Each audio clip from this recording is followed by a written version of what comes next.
Hello, hello, hello. I am Samuel Archer, your host. This is the Muzilog magazine podcast, and we have a very special guest in the building. He goes by the name Obii, and we welcome him to the show. Obii, how are you today? Hello, ciao. Thank you. Thank you so much for having me. Such a pleasure to be here. Pleasure to have you on. Shout out to the urban influencer. I met you there, and we would interview some of the artists that's on there. We had a chance to chop it up with you. Yes. And it is my pleasure to invite you to Muzilog.com so we can chop it up some more. You have a very interesting background, and I believe my audience would really like to hear about an artist just like yourself. Yeah, thank you. Thank you so much. And yeah, definitely during that urban influencer meeting, I did remember messaging management as we were in the midst of the meeting saying, this is definitely somebody that I would love to have a one-on-one. Okay. Yeah, because, you came across with somebody with such a well of knowledge. I think what you shared about that beautiful analogy that you made about social media as opposed to a website, right? Okay. The whole storefront and, driving. I think that was a very beautifully described analogy. So yeah, I love learning. I invite the experience of learning in any way, shape or form that I can. So I was really looking forward. So when management came back saying that there was a possibility for me to have a conversation with you, I was more than excited. I was pretty thrilled, actually. Okay. Well, pleasure is mine. So I didn't do much of a deep dive, but I did a little bit of gathered a little bit of intelligence on my end. So you've been described as a soul-stirring reminder that artistry and truth never go out of style. So wow. My question... Who said that? I'd like to shake their heads. Well, you gather things as you go, but I'm sure it's kind of close to how you feel about it. Yes. So how do you stay rooted in authenticity in an industry that's driven by trends? Beautiful question, and I hope to give a beautiful answer as well. Okay. I love to bring thinkers. Yes. It's going to sound like a lie, but I think more than in any other moment of our human existence, it's just been one of my big main mantras is look to your path. There's a French song called Vois ton chemin. I probably butchered it, the name, and it's from a 2004 French movie called The Chorus, Le Choriste. And the song says, look to your path, look to your path, look to your path. I think it's very easy to get distracted, to look at what others are doing, allegedly better than you are. And I think, again, going back to that urban influencer question, I think that specific question we didn't get to answer was, how do you think the question, and I'm definitely paraphrasing, was how do you keep yourself current with hip-hop being pop, right? Trap music being pop, and Gen Z generation really, driving the commerce. And the way that I do is that I don't think about it. To be completely honest, I really don't. I've come to a moment in my life where I feel supremely proud of the identity that I've been able to nourish for myself. I am the product of perhaps trials and errors where perhaps before I was a little bit more responsive towards what's out there. But I always consider another mantra is consider the source. And when I say consider the source, I'm talking my sources. my source of inspiration. So I am heavily inspired by folks like Sarah Vaughan, of course, Billie Holiday, Ella Fitzgerald, Donny Hathaway, people that were singularly singular in their identity. Sarah Vaughan did become Sarah Vaughan by trying to do what Peggy Lee, Ella Fitzgerald was doing.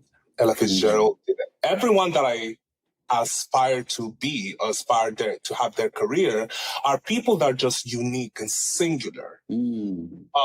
So I am honestly, I'm making the conscious decision and active and focused decision to not interest myself with that, with the commerce and with the virality. Sounds like a lie, I know it does, but it's something that I do day in, day out.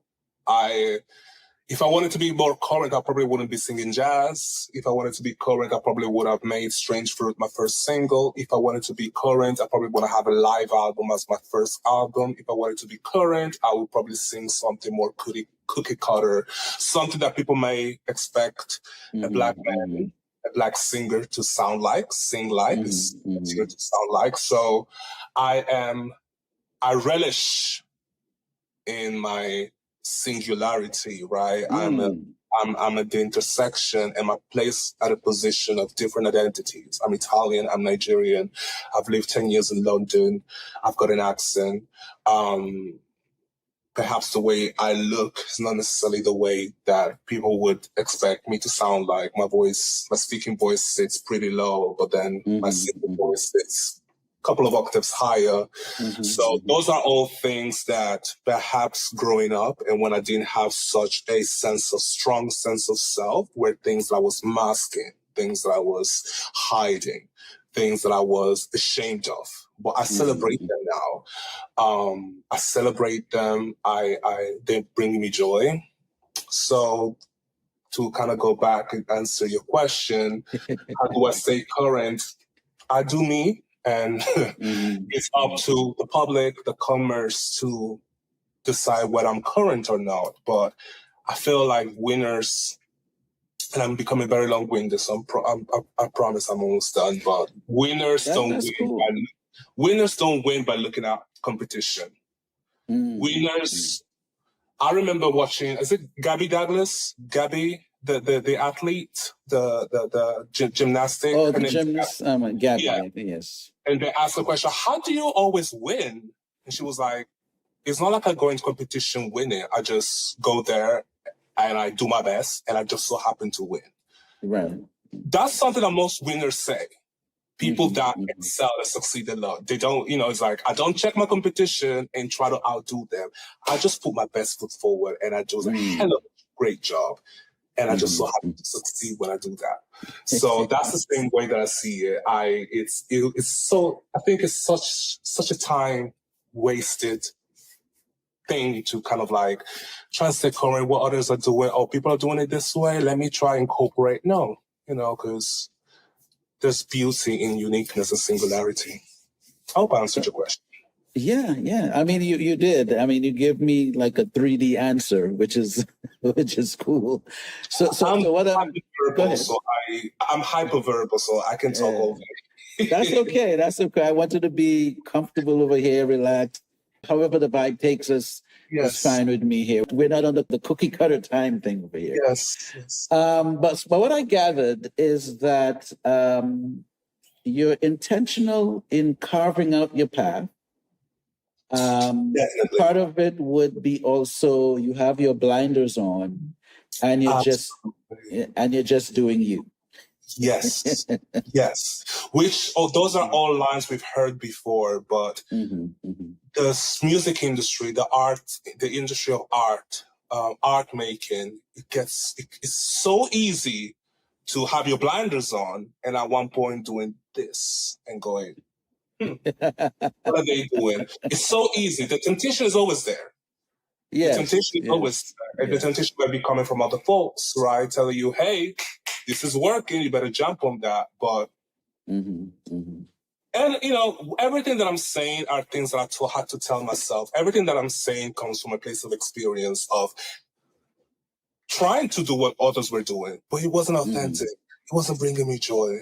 It just wasn't working for me. And I've realized that the best and the warmest response that I get from the public is when I take decisions that I decided for myself. That's usually, when I get the warmest response from folks. When I decided to debut with Strange Fruit as my single, such an overwhelming response, such an overwhelmingly positive response, right?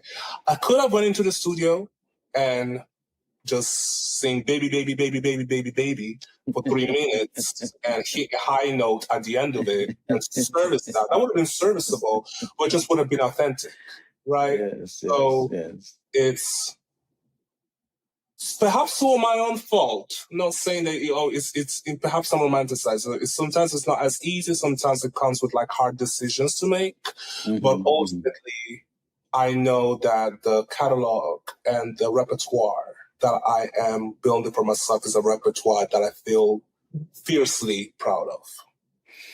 Okay, so for those who are getting to know you, because on Muzilog, I will say 90% of what I do with, in introducing artists to the audience, it's really more of an introduction, because my audience is pretty eclectic in many aspects. I discuss gospel on here, folk, Caribbean, and everything is on here.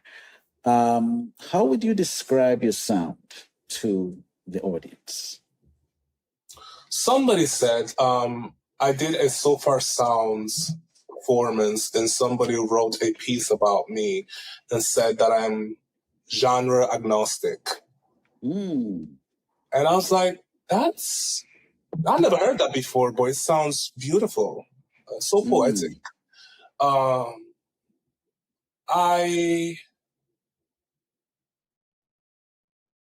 don't consider myself genre agnostic. Of course, there are some genres that I respond to more as opposed to others. I've learned to sing in soul music, so 60s and 70s. So my earliest memories of singing is auditioning with songs from Otis Redding, Al Green, Donny Hathaway, Lionel Richie, Motown, David Ruffin. But I guess I went from 0 to 60 once I was exposed to jazz, vocal jazz, instrumental jazz. My biggest inspiration, and people are going to get tired because I say it all the time, is Sarah Vaughan. I love Sarah Vaughan. When we talk about female vocalists, jazz vocalists, there's 3 people that comes to mind. Sarah Vaughan, Ella Fitzgerald, and Billie Holiday. All 3 of them I'm heavily inspired by. But what makes me crazy about Sarah Vaughan is that whenever you hear her perform, there's nothing. Like what comes across is that there's nothing she can do. She is completely at ease in every song. There's such a level of mastery. There's such a level of virtuosity. There's such a level of what can you not do that comes across when she performs a song. She doesn't bother about, if you want to hear Body and Soul, the classic version, go and put somebody else. This is Sarah Vaughan's version. And as a singer, I've always, there's something, I like to say my voice is pretty specific because there's things I like to do when I sing. I like highest highs. I love brown notes. I like glissandos. I love bending the notes. I love every time I sing a song is different. I like adding breaths in between each vowels to add an extra note. I'm intoxicated by sound. I'm sound driven. So I was already doing those things already. But once I met Sarah Vaughan, I was like, oh, she's done all of this that I'm doing. She's done it like 50, 60 years ago. So it was almost like she then became my vocal teacher. I never went to vocal lessons, but I do consider Sarah Vaughan as my vocal teacher. I'm heavily inspired by her vocal renditions. So jazz is definitely where I became Obii. As I said, I moved from Italy. I moved to London when I was 18, and I spent a lot of time in those jazz clubs, 2 a.m. Shout out to Ronnie Scott's, Ronnie Scott's Jazz Club in Soho, where I was a regular for 5 years, every Tuesday, 10 p.m., headlining Ruby Sings and Jams, and then the jam will be on until 4 a.m. in the morning. Everybody smoking, everybody drunk out of their mind, just singing the blues. We were catapulted to 1939 Cafe Society in New York all of a sudden. So that's where a lot of I call it my formative years happened. Okay. So yeah, and when it comes to singers, I consider myself, I think I said it during the Urban Influencer, I am a live singer that records. I am not a recording artist that sings live. I learned how to sing. I've learned my identity. I've learned who I am through live singing, through doing performances. And that goes from concerts to wedding singing. That goes from festivals to singing people down the aisle. So when I talk about live performances, I'm not only talking about touring, right? I'm not only talking about those performances. I'm talking about funeral singing, divorce singing. I've sang everywhere. Any type of event that you think about, I've done it. So that's where I've honed my skills. That's where I learned. That's what I've learned how to express myself through vocal performance. So I am very interested in artists that all of the artists that I listen to have live material, solid live material. Donny Hathaway live at the Troubadour, Los Angeles, 1971. Sarah Vaughan live at Tivoli Ballroom, 1963. Ella Fitzgerald live at Berlin, 1960. Same album that she won a Grammy Hall of Fame for. Layla Hathaway live at Troubadour, which she also won a Grammy for. So I noticed how everyone that I aspire to be have live material. Everyone that I aspire to be are monsters live. So I want to do that too. I'm just curious and a little nosy. Yes. Is Nina Simone anywhere in there? Yes, of course. I was actually listening to her on Sunday while I was doing laundry.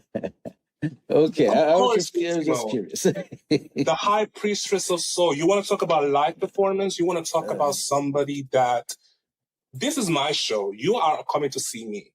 So you will not dictate. Talking about being singular. Yes. I watched an interview that she did in 1999 for the BBC. I think people were kind of trying to put her on you're late.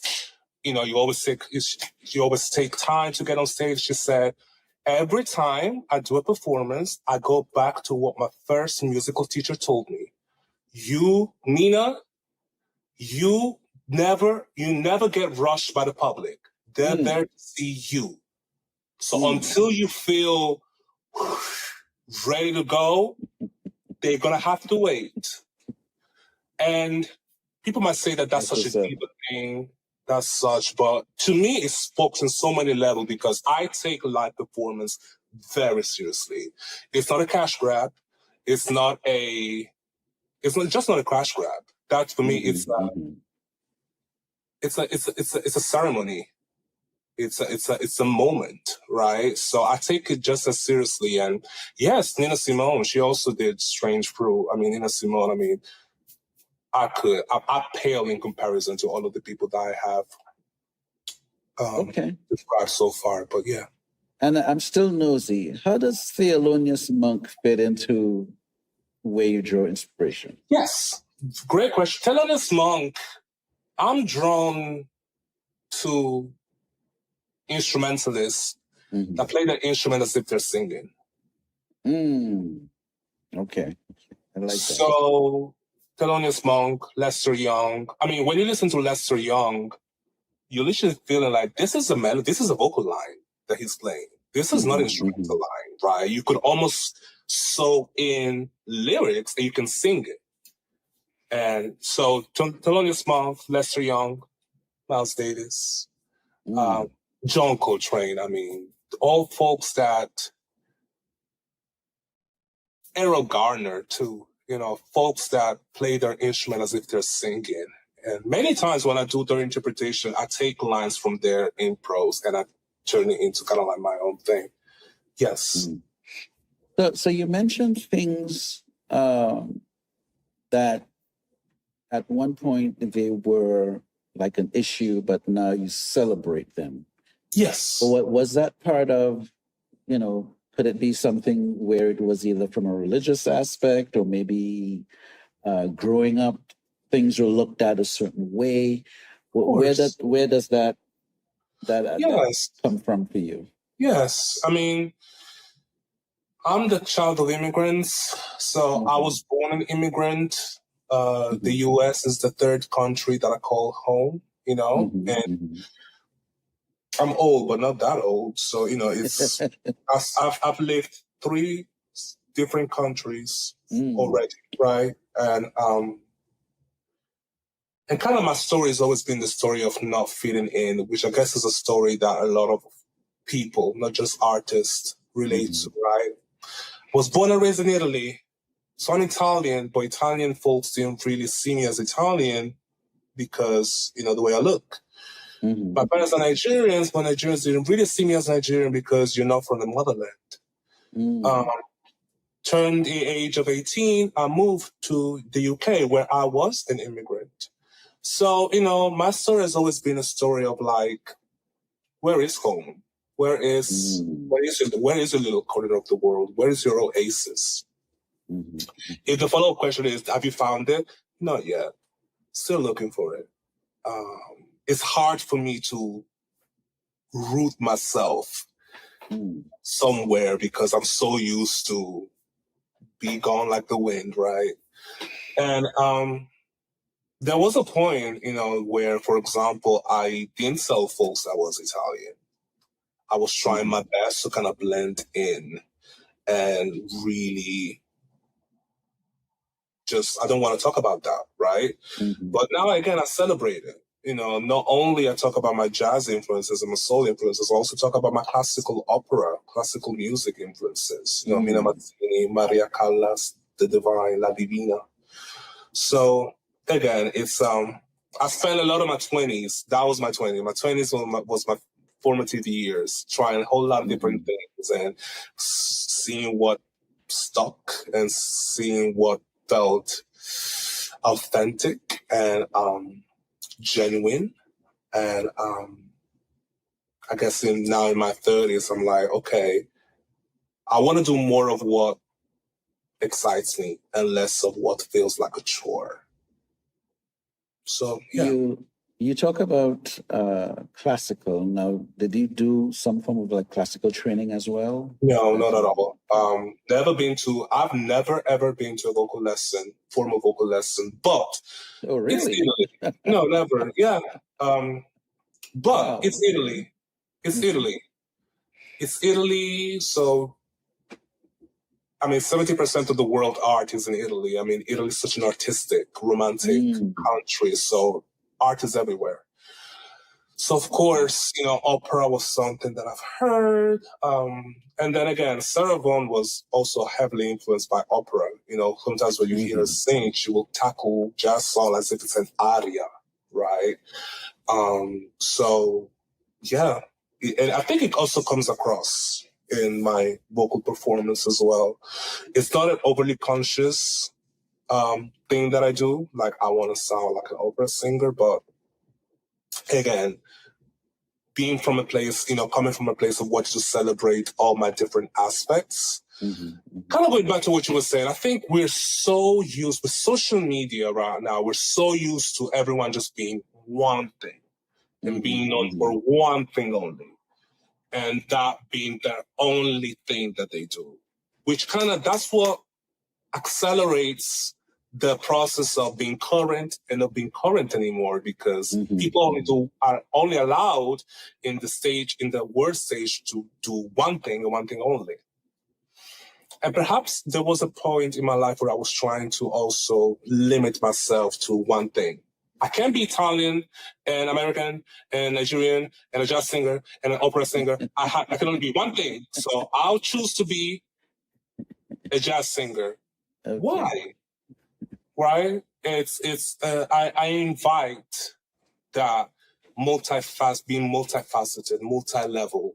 I invite being every day is something new that you learn about this artist, right? So, yeah. So we're going to be doing a lot of thinking today. This is a different kind of interview. Am I getting too deep? No, this is great. This is great. I like this. I like thinking stuff. What would you say your positives would be, being that you spent some time in Italy, you spent some time in the UK, now you're in the US? What are the positive or the benefits or the bonuses from each place that is part of what you do today? Yes, absolutely. What a beautiful question.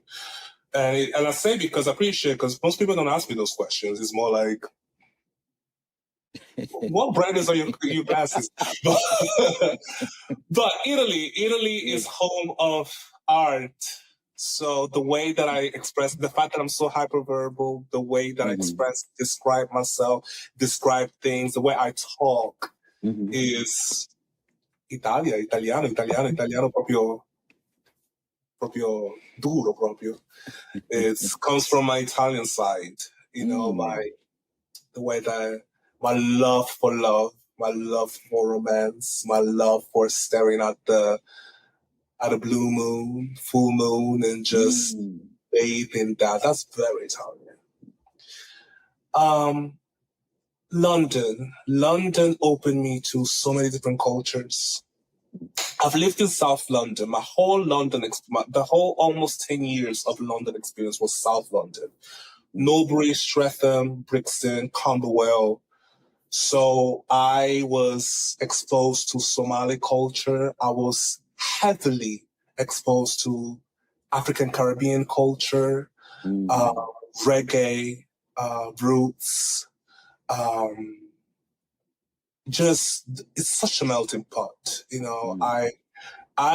Some people shy away from things they do not understand. I invite them. I love learning more. I love going to bed, waking up in the morning, going to bed, knowing that I know something now that I didn't know when I woke up this morning. I love that. From America, it's just, y'all love me. There's that novelty factor, I guess. A black guy, I guess, heavily tattooed that sings jazz and speaks Italian, I guess doesn't always happen. So it's America is giving me the platform to do what I've been working towards for 30 years. Okay. And it's beautiful. It's beautiful. It's beautiful. Okay. Now, do you play an instrument at all? I do consider vocals an instrument. Yes, but okay.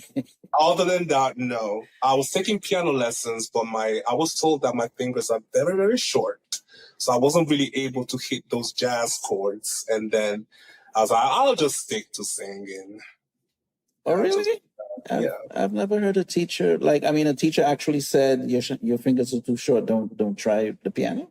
He wasn't saying that, but it was a comment that I heard a few times from this person. And and my head was blocked already. My brain was blocked. So, I started taking piano lesson at 26, so I feel like perhaps people definitely disagree with me, but my brain, when you're 12, 10, 5, your brain is just, you pick up singing, piano lesson like that, and you all of a sudden you're Mozart. So I was waiting for that moment for my brain to now, come on down, you should be able to. But I was like, okay, you know what? I'll just sing. Okay, I'm not saying that the teacher was incorrect. I just never heard someone would prevent someone from pursuing an instrument because of the length of the finger length. But hey, it's a whole new thing sometimes for me. I learn as well as we go here. Yeah. So but I would love. Go ahead. I would Sorry. I would love to. I'll probably pick it up again because, again, going back to singing, I think you sing so much better if you're not only able to sing the notes, but see the notes on the piano. You know how that specific notes is meant to sound like because you see it, like you hear it. So you're either in tune or you're not in tune, right? Right. So, D'Angelo. Go ahead. D'Angelo learned how to play guitar in like a couple of years. I mean, D'Angelo is D'Angelo. Let's just say that. People do it. Yeah. I what I was going to also throw in, because you're correct about seeing the note and hearing and understanding what that is, but it's also a tool that helps you describe to, if you're working with a producer or you're working with an arranger, you could actually go to a certain vibe and say, this is what I'm hearing.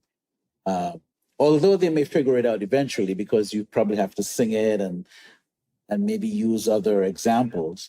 But sometimes when you just have a basic, and it doesn't mean that you have to be like, Liberace or George Duke, one of those guys. Or Nina Simone. But right? Right? And she was amazing on keys too.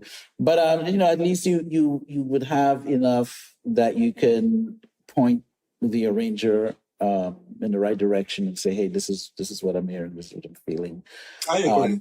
And I've seen songwriters who just play guitar and they, again, they weren't the best in the world, but they could just show you as the producer, this is where I want to go with it, So maybe when time permits, he can explore one of those. I would love to. Yeah. I would love to. I would tell, if I was to have a kid right now, and my kid told me, hey, I want to be a singer to a musician and learn an instrument, let's put you into pick up one. What do you want? Piano, guitar, bass? Definitely. Definitely. That's what's up. So let's talk about your music. Yes. Which record have you released recently? Yes. So a very productive year for me.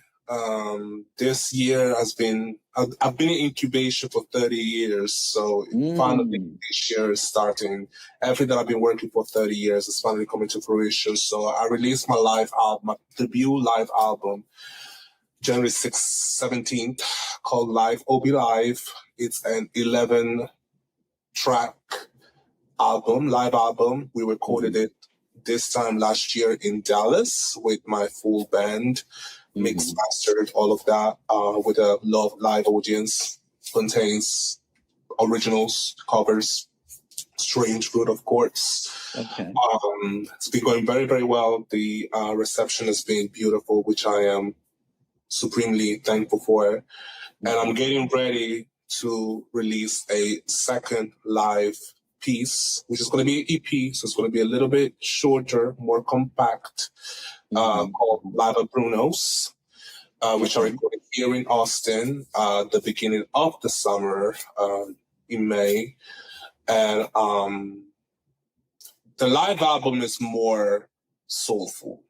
This live EP is pretty jazzy. So we're doing a lot of like jazz numbers. We're still doing originals. We're still doing covers. But the band that I've used for this specific live EP is jazz through and through. I met them at the Elephant Room. Here is a jazz club here in Austin. And they're amazing, amazing, amazing folks. And it's live at Bruno's. Bruno's meaning Bruno's living room. Bruno is the double bass player. Okay. And, it's beautiful. So the music videos from that live EP are out already for each of the tracks. The live EP is coming out on August the 8th. And to commemorate its release, I'm also releasing a documentary, a full-length documentary of the making of Live at Bruno's. There's going to be interviews, bonus footage. I'm really looking forward to it. But what I'm doing here and I think I also said during the Urban Influencer, I am not chasing the cloud. I am not chasing success. I am not chasing the chart. What I'm doing right now is cultivating my anthology. I'm cultivating my discography, meaning that isn't it beautiful when you exposed to a new artist and realize, wow, this artist has 5 albums out already. So I'm going to listen to all these 5 albums this weekend. Yes. So that I'm really inviting and I'm really preparing people for that experience, being able to say, because people discovering me right now. So I am inviting that experience of, who is this guy, Obii? Okay, he has 2 albums out already. There's all these videos. Let me give him my afternoon. Let me put him in the back and listen to what he does. So I'm inviting that experience. And I'm inviting, as I'm curating my catalog, if you will. Okay. And it's, I'm being very... We're taking our time here. Okay. There is no real deadline, if you will. I'm just savoring each day, each interview, each person, just like yourself, that has allowed me to come to their platform to talk about myself and whatnot. And I for that, I'm very grateful. Okay. So, with all my guests, I don't know if you looked at any of my interviews up to this point, but I do a personalizing of each artist that visits. I ask them 3 questions. Yes. And it's about that time to get those questions in. Let's do it. So, what is your favorite color? Black. Okay. You didn't even think about it. I only wear black. That's another thing. I only wear black. Okay. I'm monochromatic. Yeah. Oh, okay. I didn't have to think about that at all. Any particular reason why? I mean, is something you like since like you were younger, or? I've been in and out of that, but then I think during the pandemic, I officially converted into Blackism, wearing Blackism. Okay. It's a moody color. It's the musician's color. Usually the band is in all black. I love the fact that I don't have to think about, let me wear this in red and this in green, but it doesn't go with this in everything is in black, so I don't have to worry about none of that. And I like this little me. I could relate. I was just going to say I'm rocking something else today, but yes, I do rock a lot of black as well. You know, you don't have to worry about mixing anything. Oh my God! True. Yeah. Yes. You were going to say something. Yeah, that's what I was saying. So I hate that, having to like take out the clothes and trying to, does it match? But this brown is different from that. That's what's up. Okay, so the second question is, well, I hope it works out. We're going to find out. When Obii is in the kitchen, what does he love to prepare? What is his favorite? I don't cook. To prepare? I don't cook. You know, I was getting a feeling. When you say you don't cook, you don't rock anything in the kitchen? Obii doesn't know how to cook. Oh my God. I can boil water under supervision. I can barely boil eggs. Wow. I can microwave stuff. I know it's very bad. Everyone should, any adult should have the skill of cooking for themselves. I just missed that class. And just like piano playing, it's fine. Okay, all right. So like, what do you do? Takeout, like takeout. Somebody else is cooking. Ready meals. Thank God for mom. Even though I am an adult, she's still like, she looks out. I don't know how to cook. I don't. And I tried before, but then the minute somebody tells me, okay, you have to start with the bass. Bass of what? That's too much. What do you mean the bass? I don't know. I don't cook. That was a good one. A lot of people have tried to teach me how to cook, but every time, the minute you tell me, okay, you get the measuring cup for what? This is too much. Yeah. I feel you.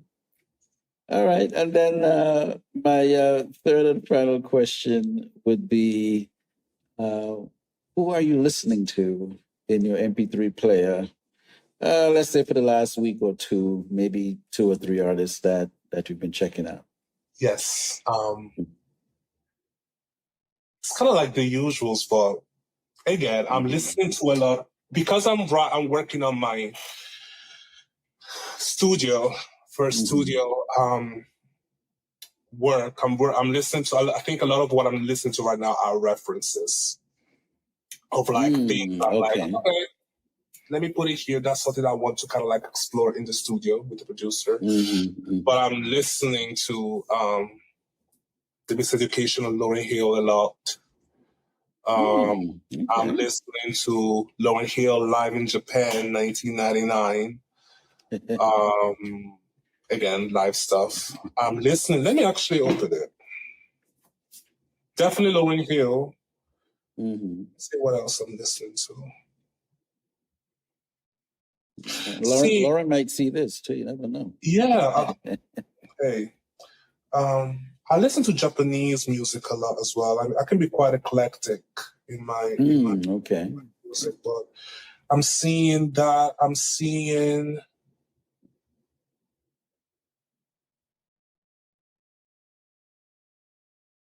also Nigerian elements too. So I listen to a lot of old school Nigerian, so not Afrobeats, but Nigerian. So Fela Kuti, Prince Nico, and a lot of like Studio One reggae pieces. So the Paragons, the Ethiopians.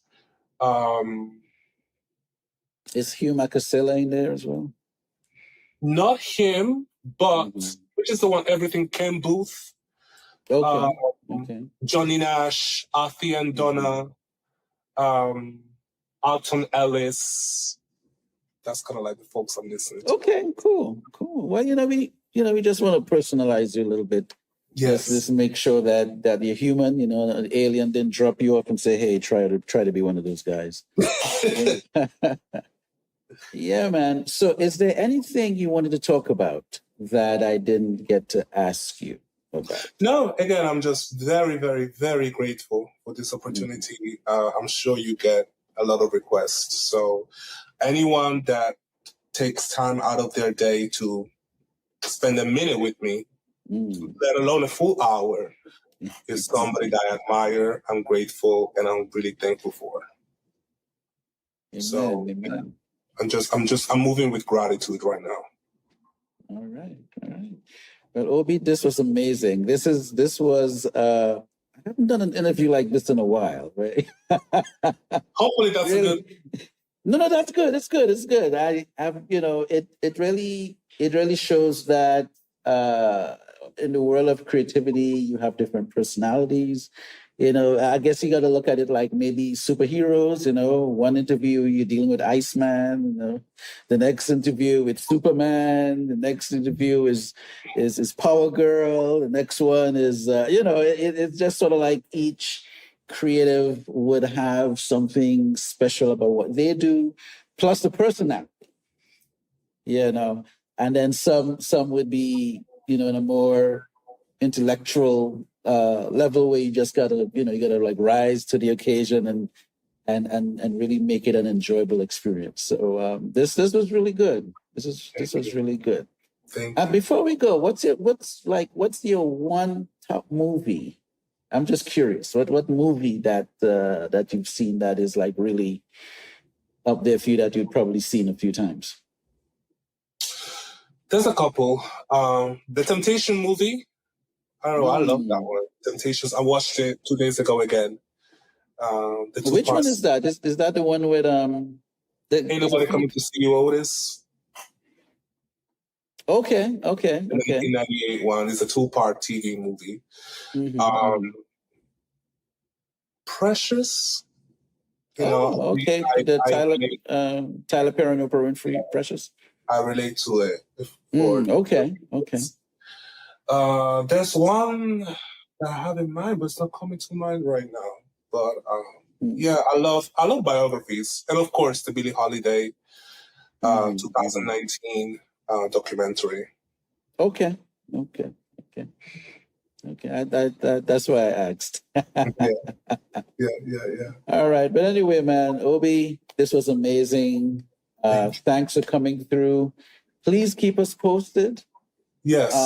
If you can't get to me directly, you could always reach out to Tanji and yes. And we'll be happy to, if it's something we got to post or share or what have you, we'll be happy to do that for you. Consider yourself part of the Muzilog family. Thank you so much. Thank you. All right.